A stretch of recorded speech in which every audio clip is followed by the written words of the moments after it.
How can you even compare the two? You've never sold one before. Look at the listings online. Shut the f*** up. That's the problem. Dude, this crystal's all messed up. There's scratches everywhere. The crystal scratched and the watch goes out tomorrow. This is not good. Kevin, Dave, Marco, and Alex, first thing I asked was not complete. One thing, no Instagram posts, no social media. There's a new sheriff in town.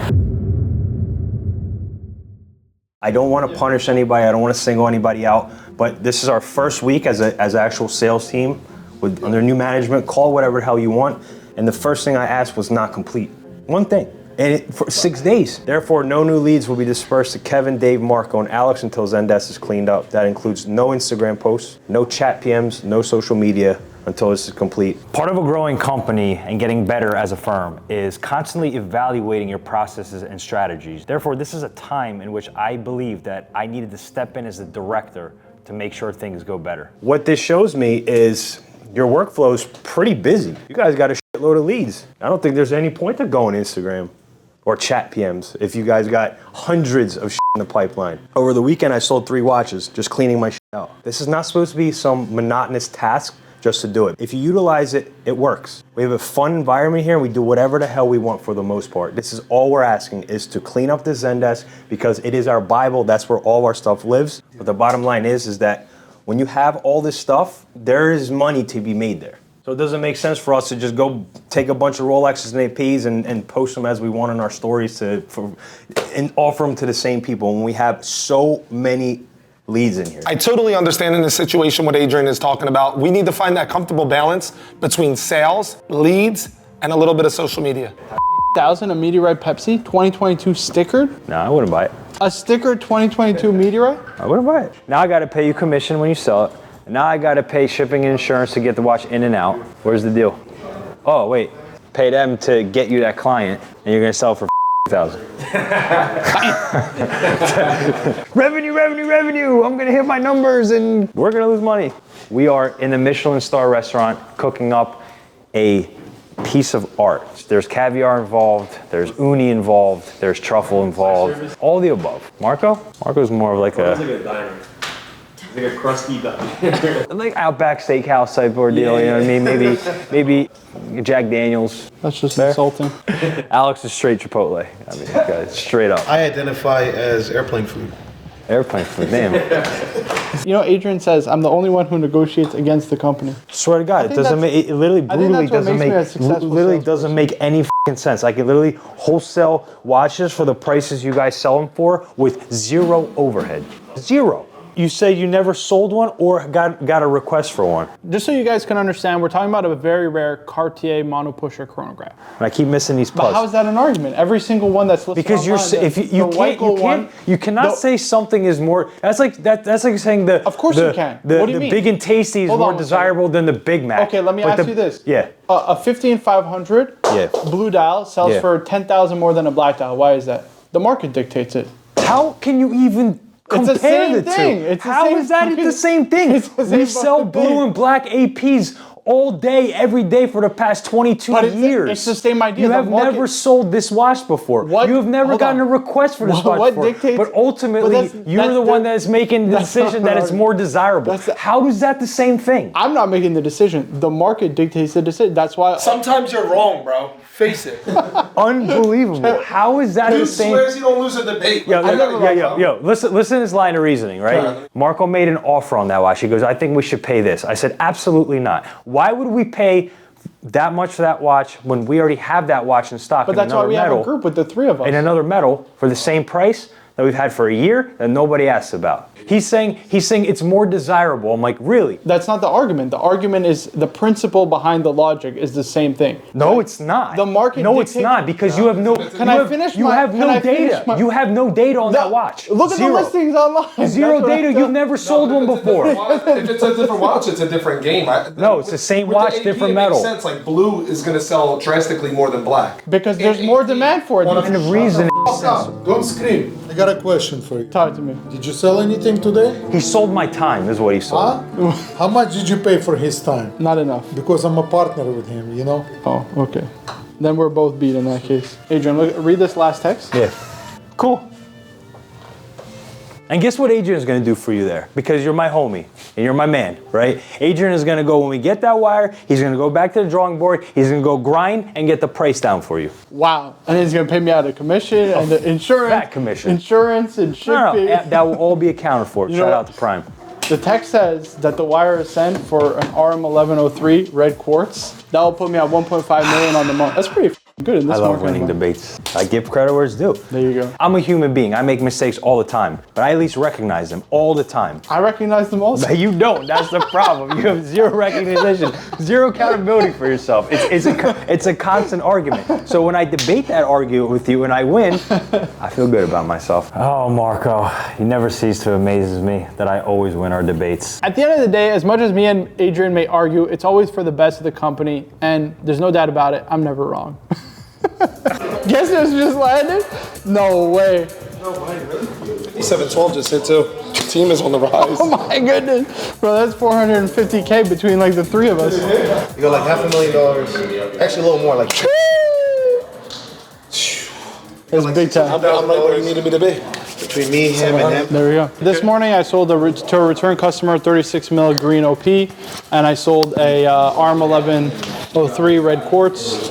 So that's about a $340,000 a day. Not too bad, not too shabby. Now just closed out a 5712 for a great client, great price. I mean, I hope when you get it, you're happy. It's a beautiful piece. Sold 2 day dates, olive, rose gold day date, and an Eisenkiesel. Eisenkiesel? Eisenkiesel? Eisenkiesel? Yeah. Something like that. Something like that, Eisenkiesel. No, that's That might be the biggest wire that landed in a while. Where's Gary? I just saw Gary walk into an office. Yeah. Gary, hold yourself. come back here. Where is he? How are you today? I'm doing great. You know why I'm here to see you, right? Yes. Why is that? You want to tell me what you sold today? That's right. A $330,000 wire just hit. That's pretty That's good. all? That's it, right? That's all? You're bragging about it?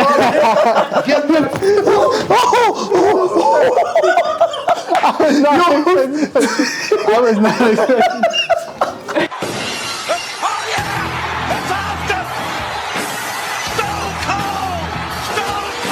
This car was about to.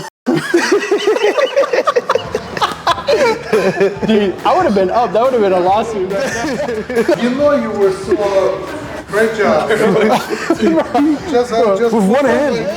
He threw across the. I was not ready for that. I was not expecting. He flew across the room. You know, for 330K, Gary can slap me around. Okay, boys. It's all love between me and Gary, but he's definitely got that grown man strength. We have an olive rose gold day date, a 228-235, brand new. He's going to a client in Las Vegas. He bought this and he bought the Eisenkiesel from me. Eisenkiesel should be arriving shortly. I mean, 2 rose gold day dates, that's a first for me. I sold a bunch of day dates, but never 2 at a time. So happy to have closed this deal. So I'm right around $500,000 this month, and I have a client coming in right now to go pick up a watch. So here we have a Frank Mueller Vanguard. It's a V45. All right, now this is a special edition for the Queen to commemorate her Jubilee. Rest in peace, Elizabeth. We love you. But this is a stunning piece right here. As you can see, there's her crest on the watch, right? Her royal seal. And that's a really nice blue, really inky blue. And I think that's almost like a Vacheron blue. What do you guys think? Very, very nice blue. So my client actually flew in from South Carolina, I believe, because he wanted this watch specifically and he only wanted to buy it from us. So I really do appreciate your business, sir. The day has finally come. Yeah. This is so cool. This watch is an odd watch, I know. It's just definitely a special one. I know it's an odd pickup for you guys. Oh. So it's an odd purchase for a watch person, but I worked at FM, and then I'm a big fan of the Crown. So this is purely a passion purchase. Oh, the blue is way more vibrant than See? it was. That's exactly what I said. That's like, I think it's inkier than like a Vacheron blue. The way that it pops. The blue is great. The blue is amazing. Blue is my favorite color. The blue is great. That's why I wanted the blue band on it, not the red band. We just delivered it. Oh, hold on. So I wanted, you know how it's numbered. It's numbered for the year she was on the ground. Correct. Yeah. Right. So I'm hoping this is before 2000. There you go. Check it on the back. 1960. Yeah. That's a good year. Yeah, it is a good year. That's a great year. Yeah. It is that's so cool. Oh my gosh. This is so awesome. Oh, I'm so happy we can make this happen for you. Yeah, this is such a big deal. So I own a dental company, and we hit a threshold of revenue. My business partner was like, "Go buy a watch." And I sent a picture of this. Like, I really want this. He's like, "Go buy it." And my biggest speaking engagement I've had so far in the industry is this week. I'm flying to Utah tomorrow. So I flew here to get it first. Let's go. I almost put off getting this. Yeah? Because I had to fly there. I jammed this trip in. But I love this watch. Oh, that's awesome. I love this because you can look directly across the dial, and it's like you're inside the watch. And really with the curves, you can see how the numerals are actually jumping out at you. Yeah. You really do get that 3D effect of the dial. Super underrated, super slept on, but I think in this form, being the Queen's watch, basically, I think that's even more special. It's just got, so there's only 3 ways you get into my watch box. You have to be numbered limited edition, you have to tell time in a unique way, or it has to have a story. Otherwise it doesn't make it in my box. So like I like wandering hours a lot, like Uric. But when I saw this, and it was the Crown colliding with FM, and I worked for FM in my 20s, I was like, I have to get that. And there's not many, there's only 70. And I heard a rumor, I don't know if this is true or not, I heard a rumor the Palace got to keep 1. I imagine, yeah. I mean, because there's the model in steel, and then there's a gem set version. There's 3. There's 3 gems. Steel women's, steel this, and gem set. And then gem set, correct? Yeah. Yes. So I imagine, it's probably there with the crown jewels, right? Yeah. Oh, nice. Yeah. And the other thing I liked was they replaced the FM with her site at 12. I don't know. FM's been falling in value. I think this is either going to hold or get better, especially since she passed away. I just had to have it. Oh, this is so gorgeous. Thank you so much. Hey, thanks for choosing us to get this. I know you could have gotten it anywhere. I literally only wanted to. Yeah, I really do appreciate that, man. Thank you. No, and my next purchase will be too. I have an odd question. Yeah. Do you guys have a platinum yacht in stock? We don't actually. Hey, Pete, do we have a platinum yacht in stock? We don't, yeah, unfortunately. That's what he was looking at. Those one of my favorite Rolexes. Right, super underrated. Super underrated because it's got a platinum bezel. I mean, less allocations for that watch than a Submariner. There's the sand blasted type dial. It's just a stunning piece, really. You can't go wrong with it. I got something for you. Yeah. Yeah. Thank you, man. So, I'm a former member of our special operations team. Yeah. But not in the capacity of an operator. I was a hand-to-hand combat instructor. Okay. So I'm a Brazilian Jiu-Jitsu black belt. Nice. And I taught a program called 𝗙𝗃, and I taught the normal Army Combatives program. And you were in the Swiss military. Yeah, I was. Yeah. So coins are a big deal. Oh, you got a challenge coin? Yeah, challenge coin. One for Roman. Thank you. Roman served too. Yeah, Roman was. He was in CAV. He was CAV. He was Cav Scout. Yeah. And my other job when I was in the military was called a long-range surveillance team, covert surveillance teams. But this is the Army Combatives instructor coin. It says Modern Army Combatives. It says Close, Dominate, Finish, which is kind of the way I live my life. And it says tap out, choke out, knockout. The enemy taps isn't dead, or are still alive. The enemy taps are still alive. It used to say dead terrorists don't tap. Yeah. So here's a coin for you. I have one. Thank you so much, man. And one for Roman. Oh wow, that is so cool. Yeah, they're not that rare, but there's not a lot of combatives instructors out there in the world. There are very few of us. 𝗙𝗃 certified instructors, I've heard there's less than 100 of us. I don't know if that's true or not. Thanks so much for the challenge coin. Now I'm one of the few select to have one of those, and I hope you enjoy your Frank Mueller. Hello? Hi, this is Anna. Good, thank you for calling. You kind of know what I might be looking for. Sure. I have a Submariner I may want to sell. Okay. I'm not sure. The Rolex Panda, I don't know if it's like a holy grail to find one that's relatively new in the last year or so that has would come across as unworn. I don't know if that's actually possible. I saw that you have a gold with blue face Submariner that looks great. So that comes across being listed as unworn. Just give me an idea of if that's possible and what the price ranges are for that. So it's definitely possible. We can find anything unworn, complete with box and papers. Essentially, it is brand new. Wording is just different wording. Panda Daytona I can find just as easily. They're available for us. We do have one in stock. It's pre-owned. I believe actually it doesn't have box or papers. Right, I saw that one. Yes, so I can find a brand new one for right now, let's say approximately 35,000. Okay. One more question. I have, like I said, I have a Submariner. It's quite old. It's 2002, but I had my initials engraved on the back. So how is that handled? Can that be removed? I believe so. I actually, one of my clients asked us to engrave his watch recently, and they actually, whoever did it didn't do a great job, so we had to redo it. Yeah. So it was fairly easy to remove and to redo. Okay, good. So I guess it really depends. Yes, unless somebody buys it with the same initials. You're right. Exactly. That might be hard. Right. So I keep saying one final question. It keeps coming in my head. So when you say paper, box and papers, the papers is the little Rolex card. Is that basically it? Or so I have the original receipt of what I paid for it and all of that. So I'm not sure if that means papers. No. So the original receipt doesn't count as papers unless if that's the only thing that you have. Of course, it's a plus. If any serial numbers are on there, but otherwise it's not considered as being papers. All right, well, very good. When I get ready to pull the trigger soon, I can call you back, and I'm sure that you'll be able to find me what I'm looking for. Anytime. Okay, thanks, Anna. Yeah, keep me posted if you come across what I'm looking for. I appreciate it. No problem at all. Thank you so much. Day. You too. We'll be in touch. Bye-bye. Bye-bye. Bye-bye.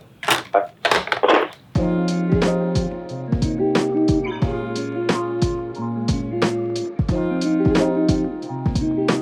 So Kevin just gave me a call. He's got a little bit of a problem going on down in shipping. So we're gonna go check that out, see what's going on, see if we can help, but who knows. Natalie thinks you can get it out. I was already coming to you. Natalie thinks you could get it out right near 5 o'clock. She don't think it needs a whole thing. She's dealt with it. She said it could be a crystal swap, but most likely, she said St. Peter could just... I can't get that out, bro. You know how hard a sapphire crystal is? First off, there's like 6 marks. In this situation here, when we QC watches, we check it thoroughly, and I noticed there was a scratch on the crystal. Okay, you got one at 5, there's one at 6, in between 6 and 7. That one's even deeper. Where? You see another between scratch 6 and 7, yeah, 100%. The only way to get scratches out of a crystal, right? Bezel's got to come off, the crystal's got to be pressed out of the bezel, and it's got to go on lapping machines. Basically what they cut diamonds with, because you can't just polish a sapphire. It's got to be cut with multiple different grits. I didn't even notice this before when we were looking at the watch. Bro, it's so hard because the dial. Dude, this crystal's all messed up. You can't even see it. Bro, there's scratches everywhere. Bring it over in the light. Scratches here. I'm gonna have to call the client and tell them that there's a delay on it. There's one gash right across. The price was so good. I'm gonna tell them the price was so good on this piece, but there's gonna be a little delay if that's all right. I'm gonna give them a phone call. What are the chances? I mean, I didn't even know this was gonna happen. The funny thing is, we actually both looked at this watch this morning, right? And what do we say? Dude, it looks perfect. The dial swallows it, but I'm not gonna send a watch out even with one small mark. It's not my DNA to do that. So, call when you crystal's cut. No, a new crystal gets it up to par. We got a great price on it. He bought it for $75, so it's like they love the price on it. Everything's good. It just needs a new crystal, I'd assume. Yeah, unfortunately, Natalie, you are incorrect.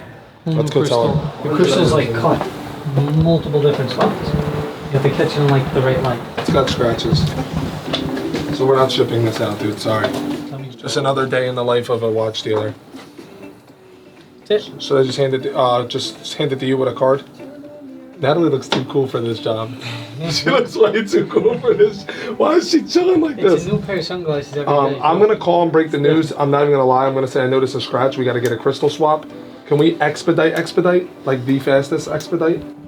6 to 8 months. No, 6 to 8 hours. No, I'm kidding. As fast as possible though, seriously? Not a big deal. We were able to send it out, expedite it to get done for my client. So it only delayed the shipping 1 day and he was super happy.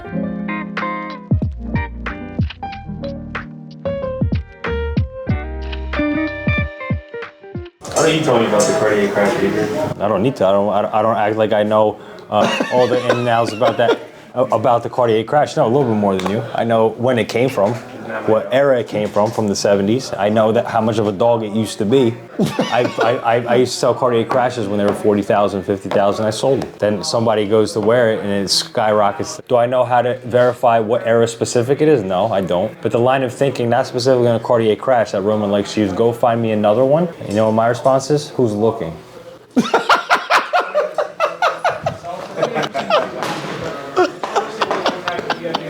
That Yo, That's actually true. Like if nobody's looking, it don't matter. Adrian's on a hot streak. Yeah, Adrian's burning up. I remember we had a Glitch Platinum, right? We had it for 3 years. I remember this is way back when, and I bitched that Roman for buying it. And it was line of thinking was go find me another one, and that's when it started. I said, "Who's looking?" 3 years later, we took like a 60% dump on it. Ever since then, this was like circa 2018, 2019. You said nobody's looking for it. I've been extra vigilant. Adrian's heating up, dude. He's on fire this week. I heard Marco say that line too. Find me another one. Where do you think he got that from? Adrian said my answer to that is who's looking. Adrian, we got a tank downstairs. You want me to make it into a crash for you? Turn a tank into a crash. What do you think? I think there's a lot of watches downstairs I'd like to turn into a crash. What do you say? So Adrian, what are we doing on this 15-5-10 deal? Are we doing the trade? I don't know yet. This is unbelievable. That's what I'm saying. He's between that and a wire. This is what I'm saying. I said I'm good for the trade. Okay, so we're good for the trade 100%. Yeah. Okay, so I'll text him. He has a lot of friends. A lot of friends. Every single deal comes to me. He's my buddy. He's my buddy. The YouTube business is a friendly business. You know that? And that's my friend. You know? He's from YouTube. I've known him 3 years.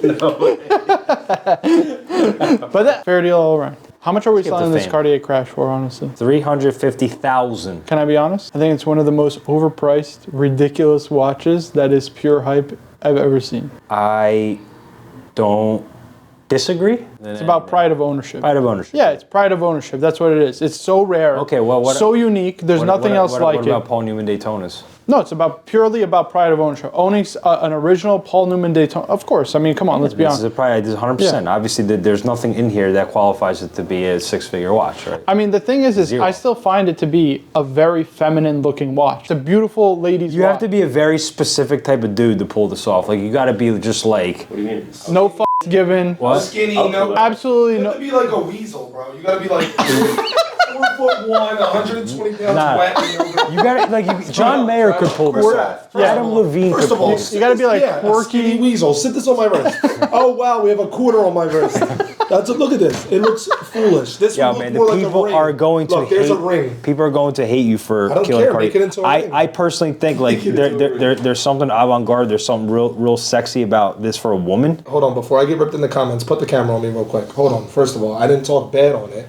I'm saying this is a toy joke on my wrist. This is like my son's NASCAR, his little toy car. This would have to be a ring for me. Imagine this is a ring for like my middle finger. Comment in the comments below that this would not be the dopest wall clock if Cartier made it. Definitely. There you go, Adrian. It's like if that was an actual clock that Cartier made. So as it may appear that we are shitting on the Cartier Crash, that is not the case here by any stretch of the means. Here's a watch that in this day and time represents a piece of art. It is a pride of ownership.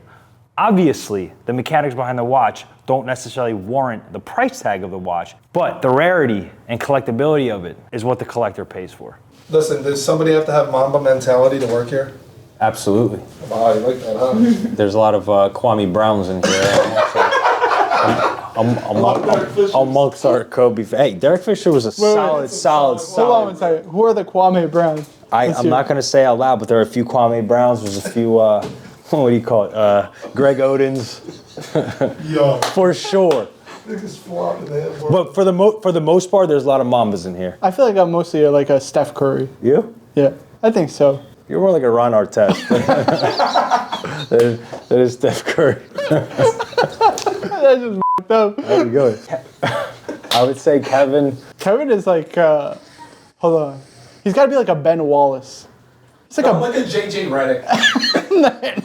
Yeah, JJ Redick. Like I got some like awards, like hit clutch shots, the big clutch deals. I'm not like a superstar, you know. I'm doing what I got to do. I'm showing. He would represent somebody that's a good shooter because he's consistent. Shots. So he's a good shooter, and I'm Ron Artest. Yeah, well, besides the fighting part, because you can't fight. So yeah, you're not Ron Artest. Adrian's like Jordan. Oh wow! Holy I think they play. LeBron. What are you, LeBron? Nah, Jordan's good. I'm nowhere too near overrated. that. I would say not to toot my own horn. I would say I'm like a like a Kobe Bryant. Iverson. Like I'm a not Kobe Kobe. Bryant. I'm not Kobe. For sure. Yeah. You're Kobe. What's his name? Kobe's still. Roman is like Shaq. That's actually not. that's a goat. There, trust me. There's dealers out there. There's some guys that are my mentors that just like a Damian Lillard. Yeah, no, like a Lillard. You know what I'm saying? No, not Damian. Carmelo? Yeah, I think Carmelo. Carmelo never won a championship. Neither did Lillard. Who's a year in and cooking? That's who we need. That's who I need to be. Who's a year in the league and just cooking already? It's easier if anybody knows it here for football. I'm quarterback. I'm gonna define positions. Dude, no, I here. got it. You're Peyton Manning. If he says I'm running back, damn. If he says I'm running back again, I'm walking out. I cannot be the running back. You are okay. First, okay. How am I the running back? Why? First of all, that should be a compliment. That's the worst position in football. They don't get paid. I'm trying. Forget about them. Forget about. Forget about them. I'm talking about. What you serve to this company is very running back-esque. You can run, you can pass block, you can catch in the backfield. You put up a lot of points. Marco's in. What? Who's the kicker? Peter. Marco's in.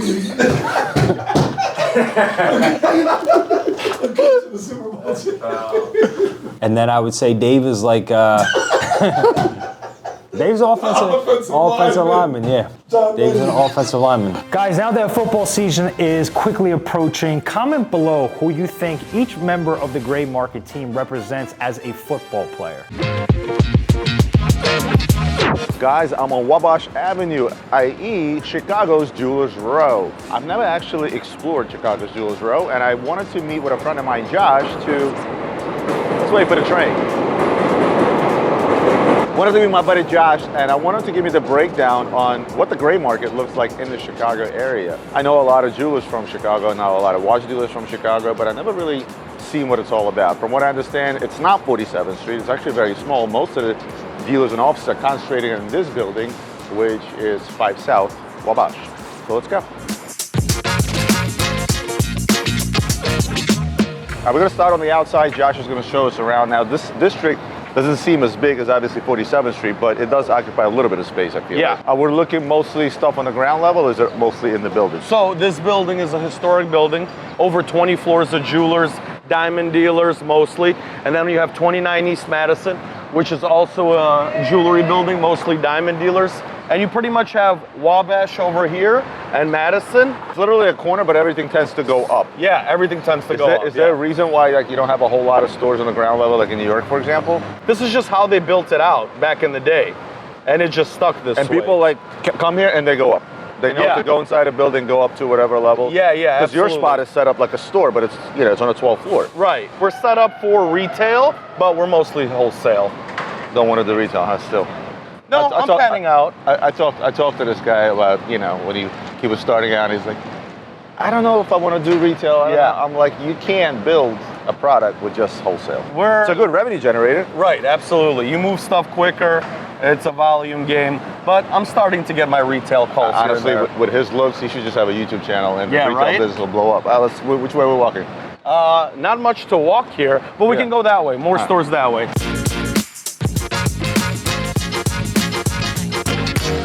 Chicago tends to be a little more conservative, if you will. Nobody's screaming, nobody wants to say we buy. They wheel and deal, but they do it behind the scenes.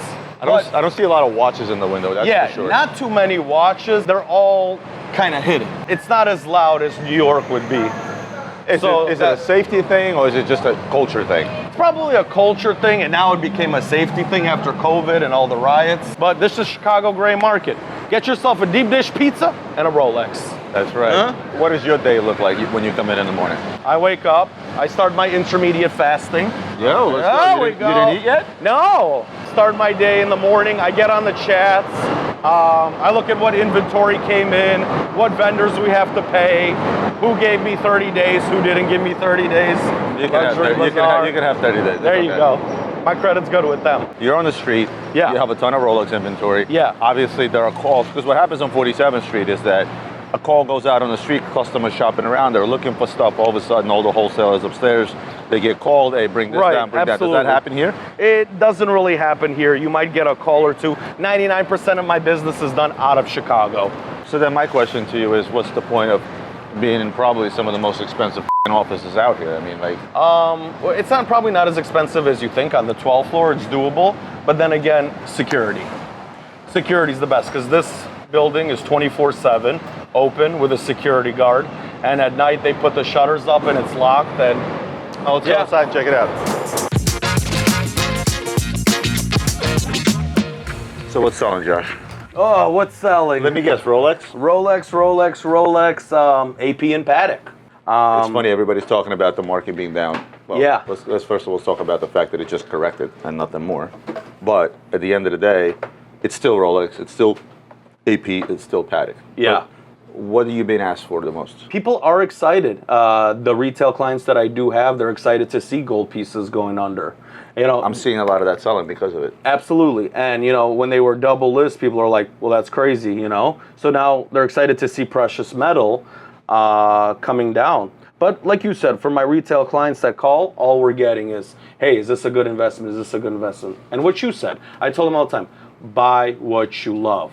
The market will do its own. My favorite line is, historically, yes. What happens tomorrow? Nobody knows. I don't know. This is a cool piece. My grandfather, he passed away. So he was a watchmaker. He left me this watch. It's a whole sub with papers, a complete set, everything. And actually his name is engraved on the back. Yeah, he was, as a matter of fact, there is more story to our watch. He was an authorized Rolex repairman. And he says when Josh turns 16, he's gonna give it. He was gonna give it to him. It didn't happen. He passed away before that. We went to his grandpa graveside. Yeah. And I About to start crying. when he turned 16, and I presented it to him. That's awesome. Yeah. So I just had a kid, 10 days old. So maybe one day he'll get this. For sure. Hopefully he gets better grades than I did. Yeah. You hear that, Zach? When you watch this. So we'll see. I know Roman doesn't care about the mass-produced Datejust and sport models, but this might tickle his pickle. Maybe I can get him to overpay so Adrian can have a stroke in Philly. 116519 factory sodalite dial. Sodalite diamond dial. Case back sticker. How many of those can I sell you? What, sodalites? No, case back stickers. No. Very nice. How much? Asking $65,000. I think it's a fair ask. What's in the Patek box? Patek box, Pilot. You can just keep it in there. Yeah, you don't like the Pilot? I do like the Pilot. I have a lot of them. You know what they are? They're sleepers. People, it's the kind of watch people on because when it came out, it was like, oh, it's a Zenith. Yeah. Right? And literally looked like a Zenith. But yeah. It's anything that Patek makes that's outside the realm of Patek, and that's outside of the realm of Patek, I think long term is the collectible. But there's still like a dog in the market. For now. For now. For now, but you like those sleepers. You got to think long term. It's been a pleasure. I appreciate you showing us around. And when you get around to opening up that first boutique, which I think you should, I think there's a great opportunity here in Chicago, especially now that the market has settled down. Yeah. You call me, we'll do a grand opening together. Appreciate it, Roman. Thank you for having me. Well, guys, quick and easy. Apparently, the jewelry district in Chicago is not that huge. Shout out to Josh for showing me around. It was a pleasure talking to him as always. But now we're off to another reason why I'm here, and that's the yearly National Card and Sports Collectible Memorabilia Convention. I'm going to get to meet a lot of my F1 collector friends out there, along with trying to compare collectible card market to the watch market, because I was there yesterday already and I saw some cards upwards of $1 million plus. There's been some crazy stuff I'm going to show you, so let's go. And here we are at the National, the biggest card show, sports memorabilia show in the world. It happens once a year, over 3,000 exhibitors and hundreds of millions of dollars of stuff in the room as well, so let's go.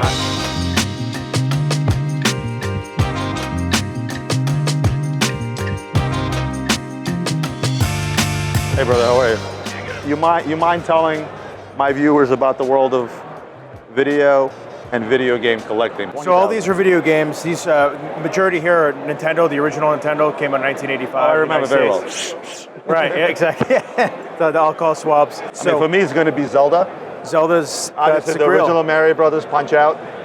All those games have, yeah. I mean, those are the absolute holy grail titles of all video games. It kind of started everything. Put a number on the Zelda. How much is that? Yeah, like Zelda right now in today's market is pretty, unfortunately, depressed. That's like a $17,000 game. In that condition. Depressed for a video game. Yeah. But at the height of the market in 2021, that game was trading for over $150,000. Jesus. So like sports cards, you had this big run up. But same thing with watches. I mean, same thing with watches. I sold a game yesterday.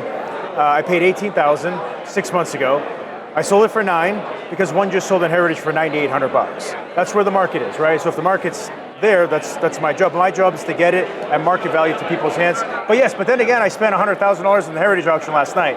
So while I'm selling, I'm still buying, right? I'm just Listen, that's the name of the game. That's what I do all day, every day. I buy and I sell. So, but it's fun. Can we find you online somewhere or Instagram? Instagram, yeah, overheat_games. Overheat_games, guys. Check them out. Appreciate it. Can you show me the most special thing in your case? I mean, I have a high-grade Babe Ruth rookie. I paid $3.25 million. Can we see that? So in my industry, we have pieces and watches that sometimes we'll go out and we'll pay a certain amount. Yeah. I just recently we picked up a rare 𝗙𝗰𝗲𝗯𝗍 set, 5 watches, never been touched, NOS, blah, blah, blah, blah, blah. Okay. And I talked to a guy from 𝗙𝗲𝗯 that said, I'm absolutely nuts to have paid 1.6 million for it. He thought it was worth $1 million.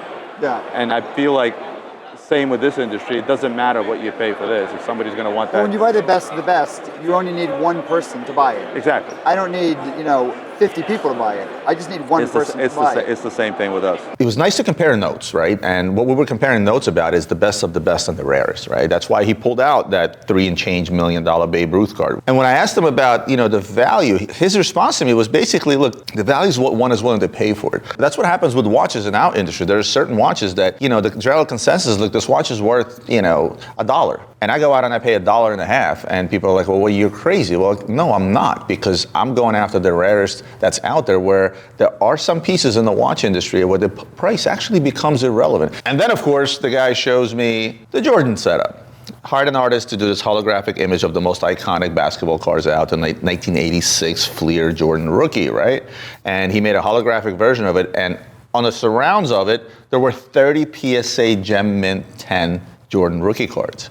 Now those go anywhere from $150,000 to $200,000 each. I asked him how much. He said, I turned down $6 million, which collectively would make it, 200 grand a card, which is, top value as of today. And he turned that down. If you want to see a little bit more about the world of collectibles, because, it gets wow out there to the tune of 8, 9, and 10-figure numbers. If you want to see more of that, comment below, let me know. Other than that, you know what to do. Like, comment, share, subscribe, do all those wonderful things that help my channel grow. We'll see you on the next one.